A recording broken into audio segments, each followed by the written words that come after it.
Hello students, 8th class students. हमने पिछले Saturday बेटा मैंने आपके पास 2 वीडियो सेंड की थी। वसंत का पाठ 9 और व्याकरण में पाठ 3 संधि। संधि का पार्ट 1 मैंने आपके पास सेंड किया था और पार्ट 2 हमारा अभी रहता था। मैंने कहा था कि हमने आधी चैप्टर को पढ़ा था। हमने संधि की में स्वर संधि का भेद, स्वर संधि और स्वर संधि के भेद हमने पढ़े थे। पार्ट 1 में हमने संधि की परिभाषा,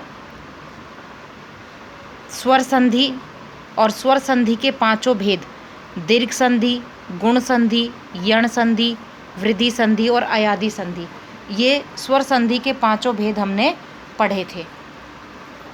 और आज संधि के पार्ट 2 में हम पढ़ेंगे व्यंजन संधि और विसर्ग संधि। संधि के कितने भेद होते हैं? 3, स्वर संधि, व्यंजन संधि और विसर्ग संधि। स्वर संधि के 3 भेद हैं, स्वर संधि के 5 भेद थे। हमने एक एक करके सारे भेद पढ़े थे। आज हम पढ़ेंगे व्यंजन संधि।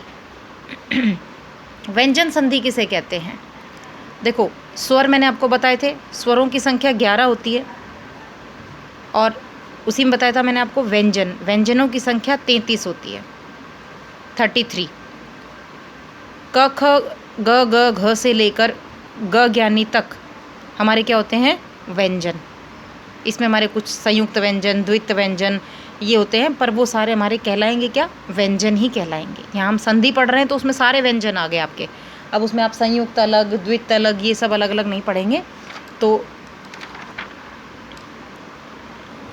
ये हो गए हमारे व्यंजन, क से लेकर ग ज्ञानी तक। अभी हमने स्वर पढ़े थे, स्वर का स्वर से मेल, ठीक है। अब हम पढ़ेंगे व्यंजन। यह व्यंजन, व्यंजन के साथ व्यंजन अथवा स्वर के मेल से जो विकार होता है उसे व्यंजन संधि कहते हैं।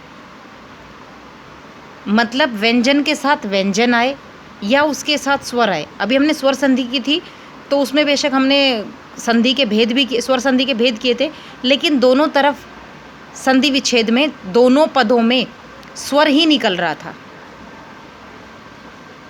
इधर भी स्वर है, इधर भी स्वर है, ठीक है। उनके मेल से एक अलग विकार उत्पन्न हो रहा है। और व्यंजन संधि में व्यंजन के साथ व्यंजन आए अथवा स्वर आए, दोनों में से कुछ भी आ सकता है। यानी कि क है तो क के साथ क भी आ सकता है, ख है तो ख के साथ ख भी आ सकता है, या क के बाद आ जाए। यानी एक तरफ क तो व्यंजन है और उसमें इधर क्या आ गया या ई आ गया, वो क्या हो गया? स्वर।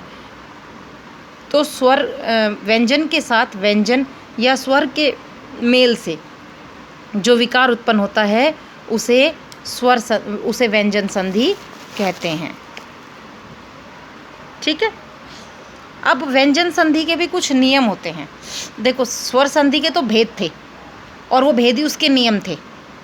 हमने दीर्घ संधि पढ़ लिया, गुण, यण, वृद्धि, ठीक है, उसमें हमने उसके नियम पढ़ लिए।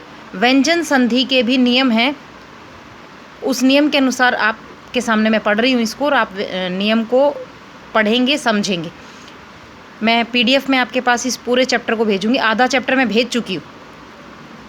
स्वर संधि के भेद तक मैंने आपके पास PDF सेंड किया था। व्यंजन संधि और विसर्ग संधि का PDF जो आपको मिलेगा वो केवल आपको पढ़ना है। वो नियमों के लिए आपको चैप्टर की रीडिंग लगानी है। अगर बुक है आपके पास तो वेरी बेस्ट, आप बुक से रीडिंग लगाइए। अगर बुक नहीं है तो जो PDF मैं आपको सेंड करूँगी उससे रीडिंग लगाएंगे। और काम आपको जो बुक की एक्सरसाइज जो पीछे की है उसका PDF जो आपको मिलेगा वो आपको करना है, ठीक है। व्यंजन संधि के नियम, जब क, च, ट, त, प ये क्या हो गए? यानी कि व्यंजन के पहले पहले वर्ण, क वर्ग में क से शुरुआत, च वर्ग में च से शुरुआत, ट वर्ग में ट से, त वर्ग में त से और प वर्ग में प से। यानी कि वर्णमाला का, व्यंजनों में वर्णमाला का पहला वर्ण के बाद अगर कोई स्वर किसी भी वर्ग का तीसरा, चौथा वर्ण अथवा य, र, ल, व, ह में से कोई वर्ण आए तो क का परिवर्तन होता है ग में, च का परिवर्तन होता है ज में, ट का होता है ड में, त का होता है द में और प का होता है व में। समझ आया कि क, च, ट, त, प, यानी कि वर्णमाला का पहला पहला वर्ण है, ठीक है। उसके बाद किसी भी वर्ग का, चाहे च वर्ग का, ट वर्ग का, त वर्ग का, प वर्ग का, किसी भी वर्ग का तीसरा या चौथा वर्ण आ जाए। तीसरा कौन सा होगा? जैसे क ख को छोड़ के ग, च छ को छोड़ के ज, ट ठ को छोड़ के ठ, मतलब तीसरा या चौथा वर्ण, अथवा य र ल व ह, इनमें से कोई भी वर्ण आ जाए तो क तो बदल जाता है ग में, अगर च है तो च बदल जाएगा ज में, ट है तो ड में, त है तो द में, प है तो व में बदल जाता है। जैसे कि क अ, क के बाद अगर अ आया है तो किस में बदलेगा? ग में। क प्लस द तो किस में बदल जाएगा? ग में, ठीक। जैसे दिक जमा अंबर, तो क और अ बढ़ेंगे किस में? ग में बदलेंगे, दिगंबर। अ च अच जमा अंत, तो अजंत, क्योंकि च मैंने कहा था किस में बदलेगा? ज में, तो ये क्या हो जाएगा? अजंत। षट जमा आनन, ट किस में बदलने को कहा था? ड में, तो षडानन। जगत जमा ईश, त किस में बदलेगा? द में, तो जगदीश। तत् जमा भव, त और इधर क्या आ गया? भ, किस में बन जाएगा? तद भव में, ये द में बदल जाएगा, ठीक है। त का क्या हो जाएगा? द, त किस में बदल रहा है? द में। अप जमा ज, अबज, प किस में बदल रहा है? ब में। इस तरह से ये नियम जो आपके सामने दिखाई दे रहे हैं आपको, ये वाले नियम, ये आपको याद करने पड़ेंगे। और ये याद थोड़ा मुश्किल से होते हैं, तो ये नहीं सोचना कि मैडम ये मुश्किल है, कैसे याद होगा। इस व्यंजन संधि को समझने का यही तरीका है कि आपको ये नियम याद करने पड़ेंगे। तो ये आपका हॉलीडे होमवर्क भी लगा लीजिए कि आपको हॉलीडे होमवर्क में ये सारे नियम याद करने हैं, कंठस्थ करने हैं। कंठस्थ का मतलब कि आपको ये ओरली याद हो जाने चाहिए कि कौन सा वर्ग किस में बदलेगा, ठीक है। दूसरा इसका नियम आ जाता है क च ट त प, वही पहले वर्ग है के बाद, यानी कि किसी भी वर्ग का पहला जो वर्ण है उसके बाद म अथवा न हो, तो अगर क के बाद मान लो य है, सॉरी म है, या क के बाद न है, या च के बाद म है या न है, तो क तो बदलेगा किस में? ड में, अंग में। अंग अने खाली होता है, ये अंग की जो हमारी साउंड आती है, अंग, अंग खाली, ठीक है। च किस में बदल जाएगा? अणे खाली, जो लास्ट का पांचवा वर्ण हमारा आता है, ट अण में, त न में और प म में। यानी कि पहले वर्ण ये हमारे पहले हैं, अगर इसके बाद में म या न आ जाएगा तो वो आखिरी में बदलेगा। आप देखिए कि क का आखिरी वर्ण अंग खाली होता है, च का अण खाली होता है, ट का न होता है, तो वो इन्हीं अपने ही वर्ग के पांचवें वर्ण में बदल जाएगा। क का जो सबसे पांचवा वर्ण है उसमें बदल जाएगा, च जो है वो अपने पांचवें वर्ण बदल जाएगा, ट है वो अपने पांचवें वर्ण में, ठीक है। इस प्रकार से वो सारे उसमें बदल जाएंगे, ठीक है। तो इस बात का आपको ध्यान रखना है, ये एक एक नियम आपको याद करने हैं। जब त के बाद च और छ हो तो क के बाद, सॉरी, त के बाद च और छ हो तो वो किस में बदल जाता है? त और अण हो जाता है, ठीक है। और फिर आगे हमारा, जब त के बाद ज हो तो त का ज में ज हो जाता है। ये इस तरह से सारे नियम हैं, और ये नियम सारे आपको ध्यान रखने होंगे, ये आपको पढ़ लेने हैं बार बार। इसी तरीके से आपके संधि का परिवर्तन होता रहेगा, ठीक है। अब हम करते हैं विसर्ग संधि। विसर्ग संधि, जब विसर्ग संधि, देखिए, विसर्ग के साथ व्यंजन अथवा स्वर के मेल से, विसर्ग पता है ना आपको, वो जो दो डॉट डॉट लगती है, दो बिंदी लगती हैं। विसर्ग संधि, जब विसर्ग है और विसर्ग के साथ व्यंजन है या स्वर है, तो उनके मेल से जो विकार उत्पन्न होता है उसे विसर्ग संधि कहा जाता है। यानी विसर्ग के बाद चाहे स्वर आए या व्यंजन आए, उससे जो एक परिवर्तन होगा वो कौन सी संधि कहलाएगा? विसर्ग संधि। विसर्ग संधि के भी कुछ नियम हैं और नियमों के हिसाब से मैं आपको उसको समझा देती हूँ। जब विसर्ग से पूर्व और बाद में दोनों ओर अ हो तो विसर्ग का ओ हो जाता है। यानी विसर्ग से पहले और बाद में दोनों तरफ अ हो, विसर्ग से पहले भी और विसर्ग के बाद भी दोनों तरफ अगर अ है तो वो किस में बदल जाएगा? ओ में।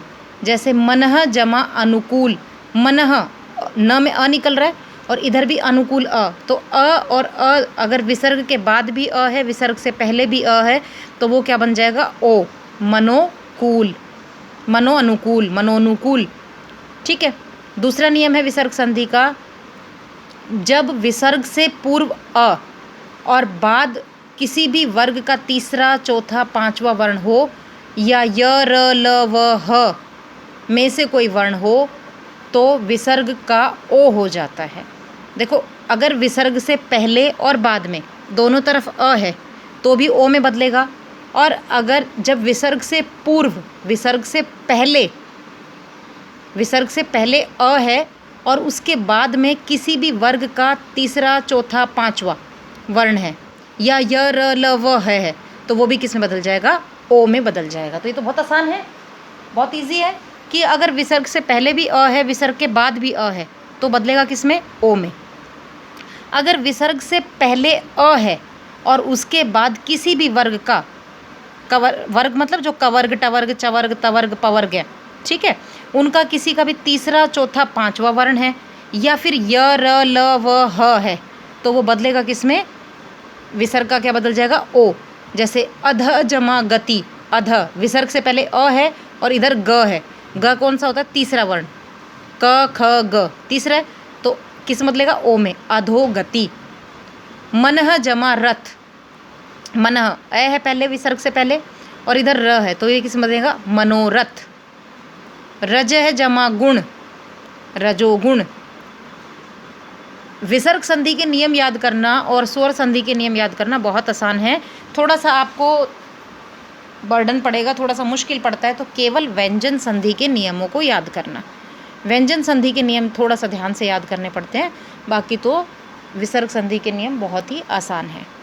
आगे है हमारा, जब विसर्ग से पहले अ, आ को छोड़कर कोई अन्य स्वर, बाद में कोई स्वर किसी भी वर्ग का तीसरा, चौथा, पांचवा वर्ण या य, र, ल, व, ह में से कोई वर्ण आए तो विसर्ग का र हो जाता है। देखो ध्यान से सुनिए, जब विसर्ग से पहले अ का तो हमने पढ़ा ही था, अ और आ को छोड़कर कोई और स्वर हो, अ और आ को छोड़कर स्वर हो, स्वर यानी ई, ऊ, ठीक है, और बाद में कोई स्वर, बाद में भी कोई स्वर ही हो, अ, आ के अलावा कोई स्वर हो और उसके बाद में भी स्वर हो या किसी भी वर्ग का तीसरा, चौथा, पांचवा वर्ण या य, र, ल, व हो तो वो किस में बदलेगा? र में। जैसे उदाहरण देखिए, दुहु जमा उपयोग, दुहु तो विसर्ग से पहले अ नहीं है, क्या है? छोटा ऊ, और उसके बाद भी क्या आ रहा है? स्वर, तो किस में बदल जाएगा? दुरुपयोग में। नी जमा आश्रित, नी ई है इधर, ठीक है, और इधर आ है, क्या बदल जाएगा? निराश्रित। दुहु जमा लब, इधर ऊ है, इधर ल है, देखो य, र, ल, व, ह भी मैंने कहा था तो किस में बदलेगा? ये र में, दुर्लभ। दु जमा भावना, दुर्भावना, ठीक है, ये तीसरा, चौथा, पांचवा वर्ण आ रहा है,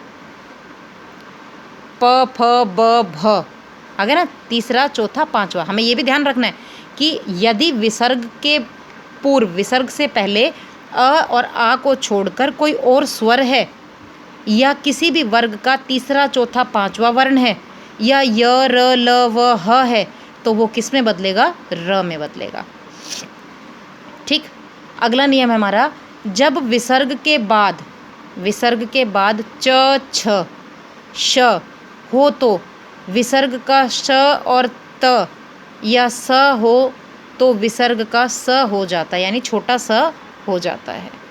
यानी कि विसर्ग के बाद च हो, छ हो, श शलगम हो या श पूरा हो और या त हो या स हो तो वो किस में बदल जाएगा, आधे स में। आधे स में, श में नहीं, आधे स में बदलेगा। जैसे निहि जमा छल, तो विसर्ग से बाद में क्या आ रहा है, छ, तो किस में बदल जाएगा, निश छल में। दुहु जमा साहस, दुस्साहस। मनह जमा ताप, मनस्ताप, तो आधे स में ये बदल जाएगा। आगे है, जब विसर्ग के पूर्व ई अथवा ऊ रहने पर और उसके आगे क ख ग क ख ट ठ प फ आने पर विसर्ग का षष्ठकोण, आधा षष्ठकोण हो जाता है। विसर्ग के पहले अगर ई अथवा ऊ है, विसर्ग से पहले ई अथवा ऊ है और उसके आगे क है, ख है, दो एक वर्ण के दो वर्ण है, क ख ट ठ च प फ के आने पर विसर्ग बदल जाएगा किसमें, आधे षष्ठकोण में। जैसे निहि जमा कपट, तो निश कपट। नी जमा पाप, निष्पाप। दु जमा कर, दुष्कर। इस तरह बदलेगा ये। जब विसर्ग के बाद श स, जब विसर्ग के बाद स श स हो तो विसर्ग का भी क्रमशः श स हो जाता है। अगर विसर्ग के बाद श है या स है तो वो आधे श शलगम और आधे स सपेरा में बदल जाता है। तो इस तरह से आपको विसर्ग संधि के भी कुछ नियम हैं जो आपको याद करने हैं। ये नियम तो बेटा आपको याद करने पड़ेंगे क्योंकि हमारे पूरी हिंदी व्याकरण में अगर सबसे कठिन चैप्टर कोई माना जाता है तो संधि माना जाता है। ठीक है, तो ये थोड़े से नियम आपको पढ़ लेने हैं। बार बार आप रीडिंग लगाएंगे तो ये आपको याद हो जाएगा। आपके पास समर ब्रेक में यही काम करना है कि आपको संधि का चैप्टर बार बार रिवीजन करना है। ठीक है, और कुछ बच्चे मुझसे पूछते हैं कि मैम ये लिखना है, आपने सारा जो PDF भेजा है ये सारा लिखना है। नहीं बेटे, ये मैं तो आपके पास बुक नहीं है इसलिए मैं पूरा चैप्टर भेज रही हूँ, तो पूरा चैप्टर आपको नहीं लिखना है। कुछ बच्चों के पास व्याकरण की बुक नहीं, मोस्टली बच्चों के पास व्याकरण की बुक नहीं है, तो इसलिए मैं आपके पास चैप्टर भेजती हूँ ताकि आप रीड कर सको चैप्टर को। आपको काम वो करना होता है जो एक नोटबुक के थ्रू आपके पास PDF आता है या वीडियो में, व्याकरण की वीडियो में जो मैं आपको बताती हूँ वो आपको करना है। तो अब आपको रिटर्न वर्क क्या करना है, आपका चैप्टर हो गया कंप्लीट। हमने संधि पढ़ा, संधि में हमने संधि की परिभाषा पढ़ी है, संधि के भेद 3, स्वर संधि, व्यंजन संधि, विसर्ग संधि।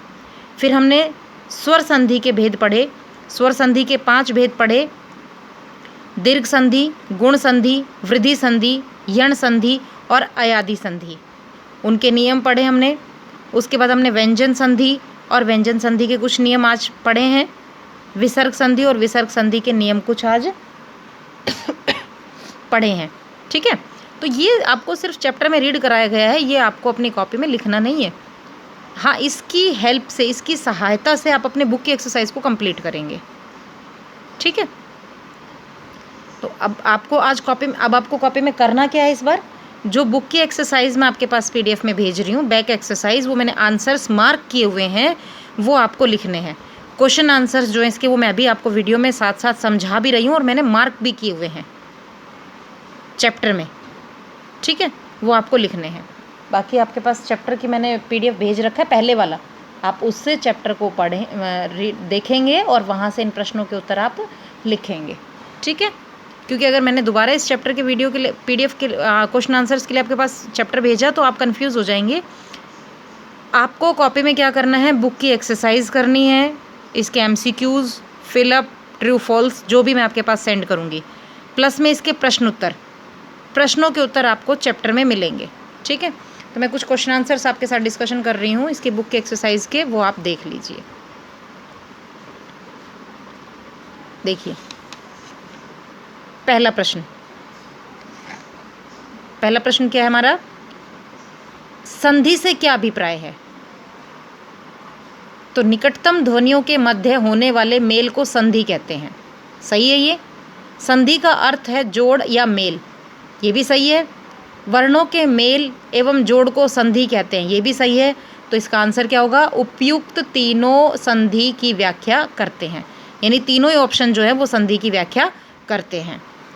नेक्स्ट हमारा संधि विच्छेद से आपका क्या अभिप्राय है? संधि युक्त समस्त पद या समस्त शब्द को पुनः संधि अवस्था में पहुंचाना संधि विच्छेद है? नहीं। संधि क्या है? संधि का अर्थ है जोड़ करना, मेल करना। नज़दीक की निकटतम ध्वनियों के आपस में मिलने से जो विकार उत्पन्न होता है उसे संधि कहते हैं। और संधि विच्छेद क्या है? विच्छेद का मतलब है उन समस्त पदों को तोड़ना, उन वर्णों की ध्वनियों को तोड़ देना, उन्हें अलग करना।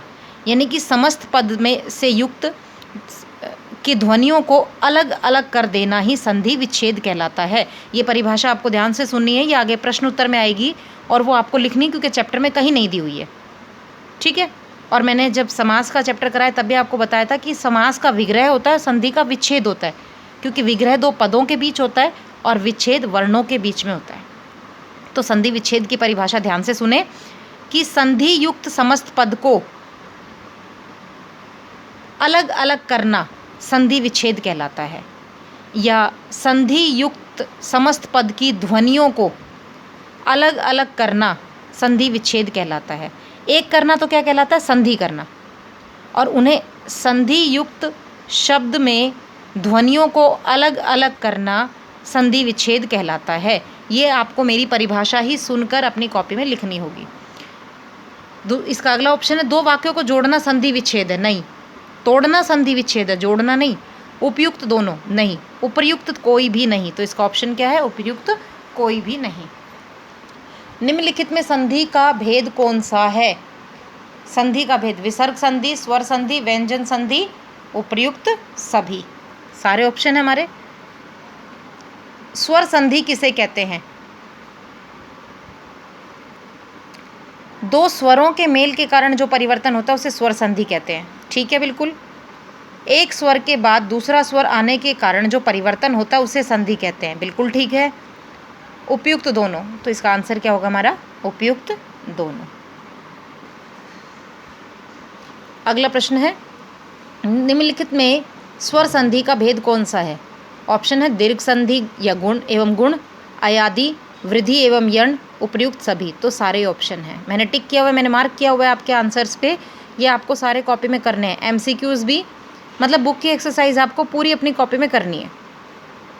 प्रश्न उत्तर भी और बुक की एक्सरसाइज भी, जितनी भी आपके पास पीडीएफ में जाएगी वो आपको सारी करनी है। ठीक है। अगला प्रश्न है दीर्घ संधि से क्या अभिप्राय है? जब दो सवर्ण स्वर पास पास आ जाते हैं तो दोनों मिलकर उसी वर्ण का दीर्घ स्वर बन जाते हैं, उसे दीर्घ संधि कहते हैं। बिल्कुल ठीक है।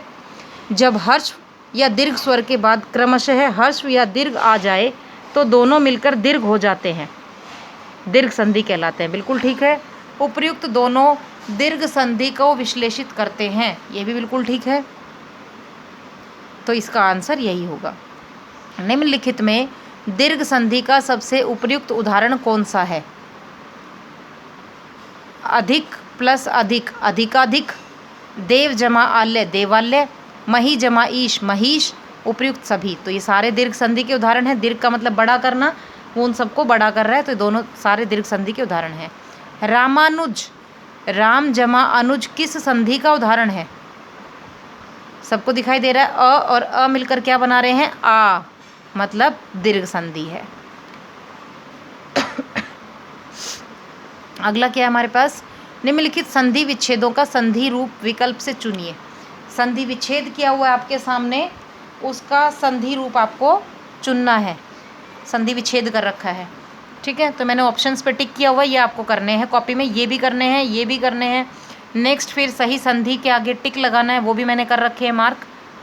ठीक। नेक्स्ट में संधि भरनी है, उसका भेद लिखना है, वो भी मैंने लिखा हुआ है मार्क में।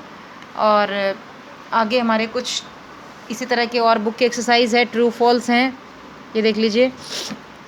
कुछ और फिलअप्स हैं, ट्रू फॉल्स हैं, तो ट्रू फॉल्स भी मैंने मार्क किए हुए हैं। अब आ जाइए प्रश्न उत्तर पे।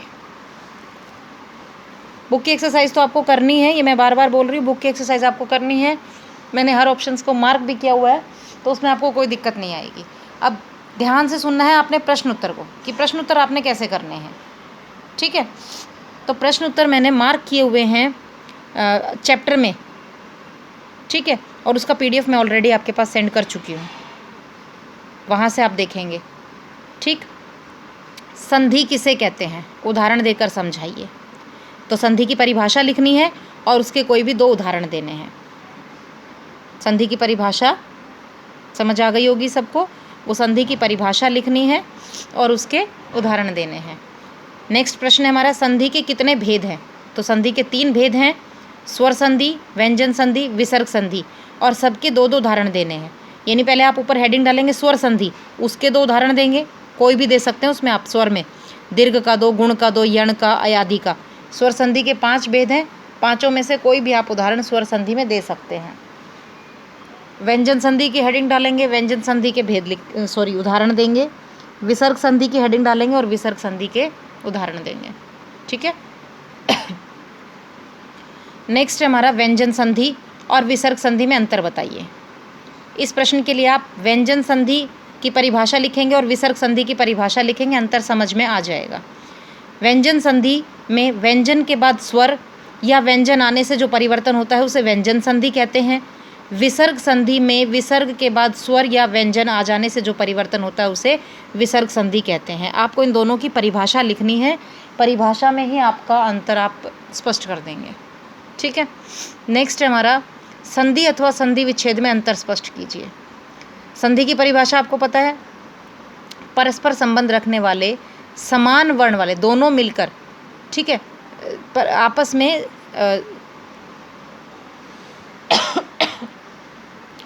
दो ध्वनियों के मेल से स्वरों में जो परिवर्तन होता है, 2 ध्वनियों के मेल से जो विकार होता है, जो परिवर्तन होता है उसे संधि कहते हैं। संधि विच्छेद, संधि विच्छेद का मतलब होता है संधि युक्त समस्त पद को तोड़ना। आप लिखेंगे सीधा इसका आंसर, संधि का अर्थ है वर्णों के मेल से, वर्णों के आपस में मिलने से जो विकार होता है उसे संधि कहते हैं।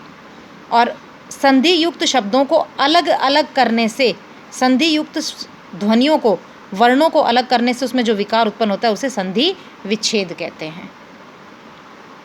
संधि विच्छेद से आप क्या समझते हैं, इसमें आपको वही परिभाषा लिखनी है जो मैंने आपको थोड़ी देर पहले भी पीछे समझाई थी कि संधि विच्छेद का मतलब है संधि युक्त समस्त पद को तोड़ना, संधि युक्त समस्त पद को अलग करना, उसकी ध्वनियों को अलग करना, उसके वर्णों को अलग करना संधि विच्छेद कहलाता है। क्लियर बेटा सबको। प्रश्नों के उत्तर आप ने अगर वीडियो को पूरा पढ़ोगे, पूरा वीडियो को पूरा सुनोगे, समझोगे, तो फिर आप अच्छे से उसे समझ सकते हो। आज थोड़ा मेरी तबीयत भी ठीक नहीं थी जिसके कारण थोड़ा सा मैं भी डिस्टर्ब हुई हूँ, सॉरी टू। मैं आपके पास चैप्टर का PDF अगेन भी सेंड कर दूँगी, आप उससे क्वेश्चन आंसर्स अपने इस चैप्टर के करेंगे, उससे हेल्प लेके चैप्टर को रीड करके।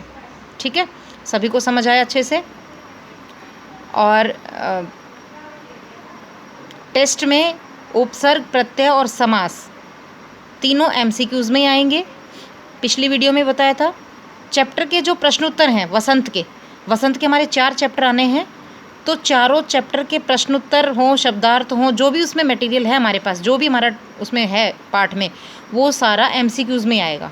कुछ बच्चों को डाउट है कि मैडम क्वेश्चन आंसर MCQs में कैसे आएंगे, तो बेटा चैप्टर से MCQs आपके साइंस SST में नहीं बनते हैं, उसमें भी आप पूरा चैप्टर पढ़ते हो, फिर भी आपके MCQs बन जाते हैं उससे।